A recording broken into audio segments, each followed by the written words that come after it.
Morning everyone, I'm here today to do a review of my Honda NC750X 2016 model, 60,000 kilometres. Okay, here it is. So let's go over and check the bike out and talk a little bit about it.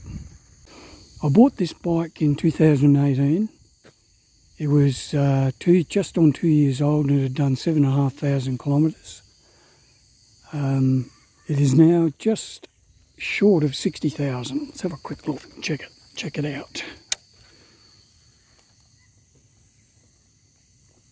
So you can see here 59,827 kilometres. So where to begin? Let's talk about affordability. It's a cheap bike, no two ways about it. It cost, I think in Australia at the time, in 2016 it was around about $10,000, $10,500 Australian right away. So it's not an expensive bike. The quality of it, I've been very surprised.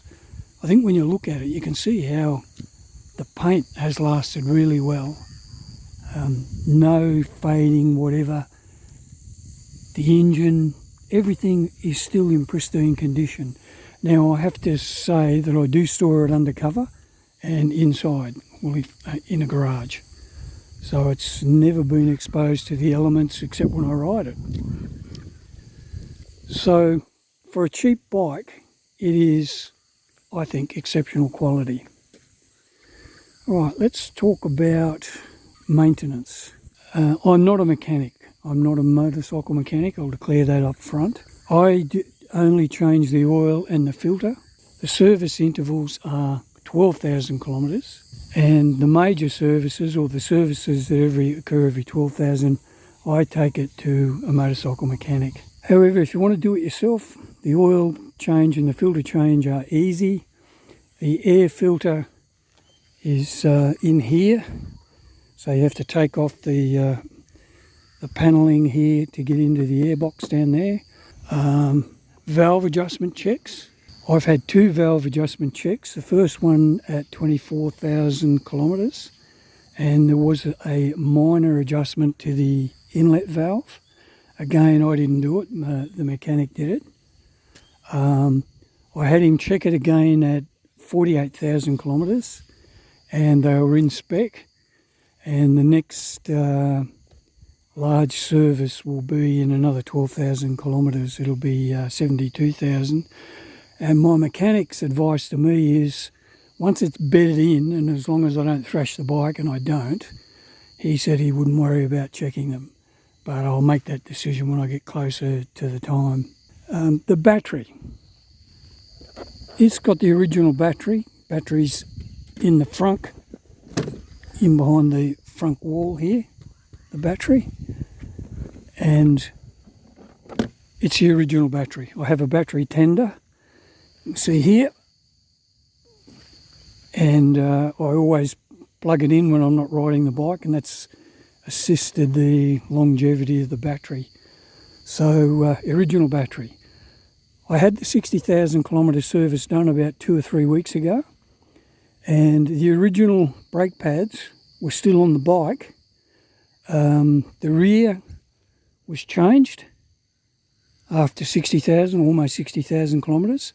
And the front, to use the mechanic's words, there's plenty of meat left on the front brake pad.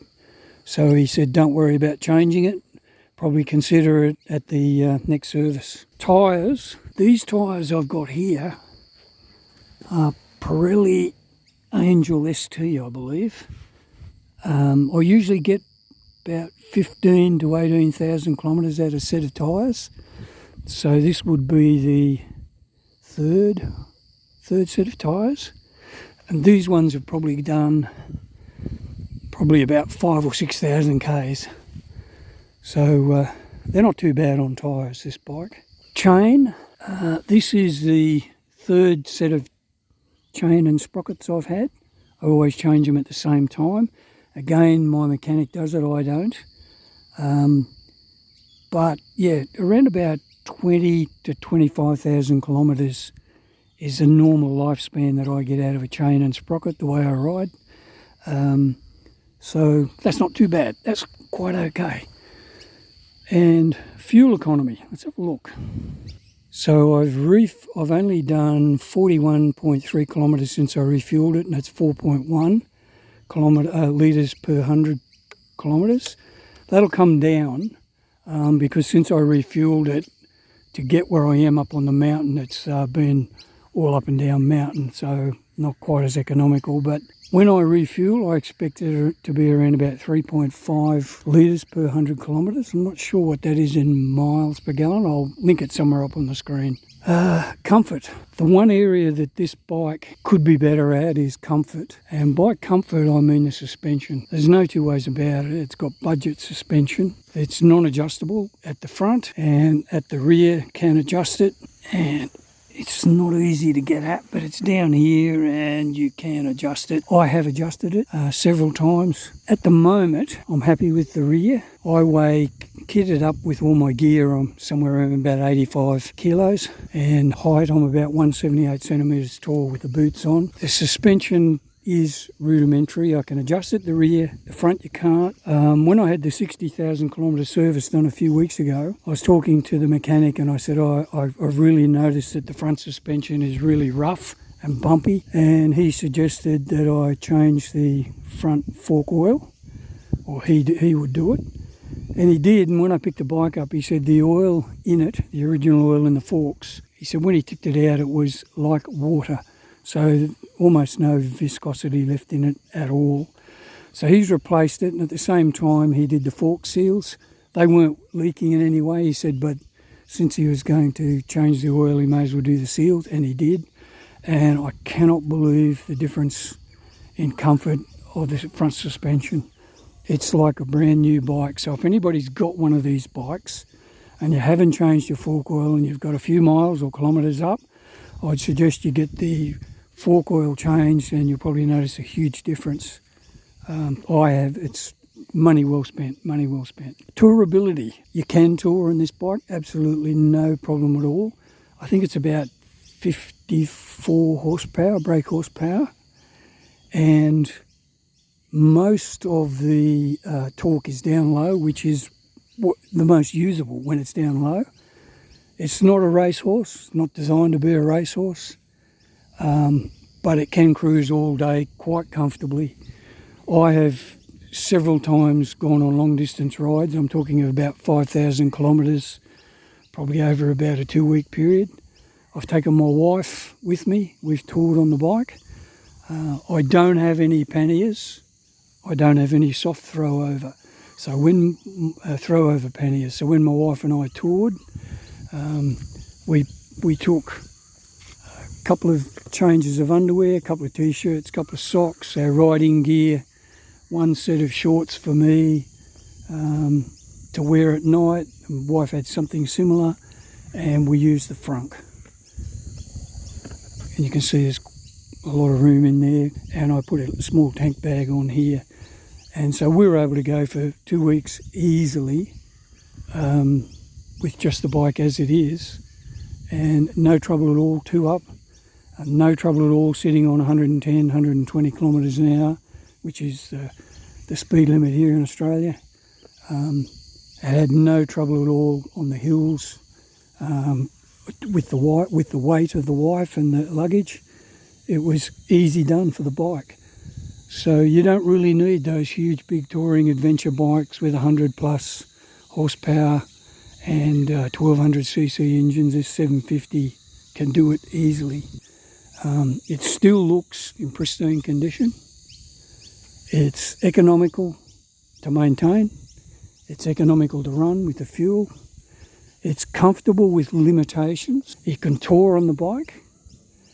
And all in all, if you're looking for an all-rounder, this is it. I will say I don't ride on dirt. I don't do any dirt riding at all. I don't do any off-roading.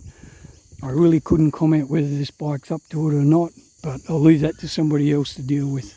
I have no plans to sell it. I do have another bike, and if I could only afford one bike, this would be it. Right, let's go for a ride. Before we go, let's listen to the exhaust.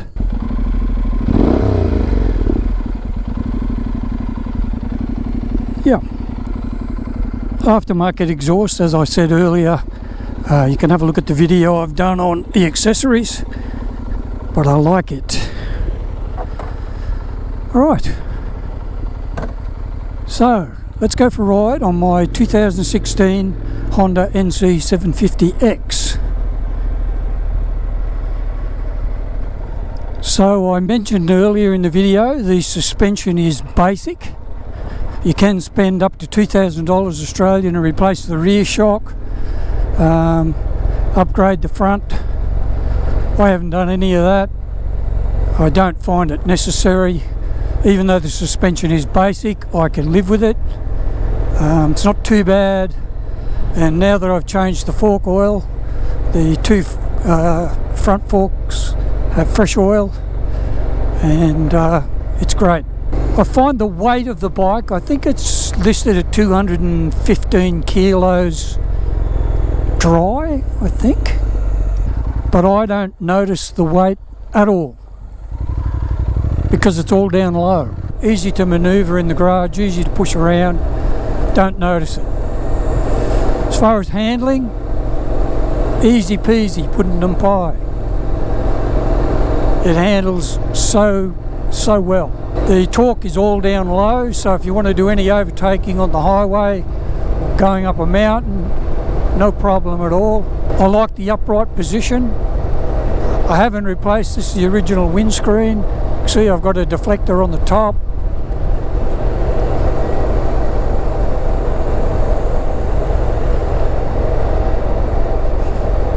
A twin cylinder, low revving. It's going to last forever. You can't tell it on the camera here, but this is a bumpy road. I found if you increase the speed a little bit, it's not too bad. Not too bad at all. Seems to glide over the bumps better if you're going just that little bit quicker. So, not too bad at all. Alright, let's go straight ahead here. Alright, I just pulled over and parked. Nice cool spot. I'll finish the video here about the 60,000 kilometre review on the Honda NC750X. Great bike, cheap bike, has its limitations, but as an all-rounder I don't think you can beat it. So, thanks very much for watching. Happy New Year. Christmas is just gone, and let's look forward to 2025. Catch you in the next video. Bye for now.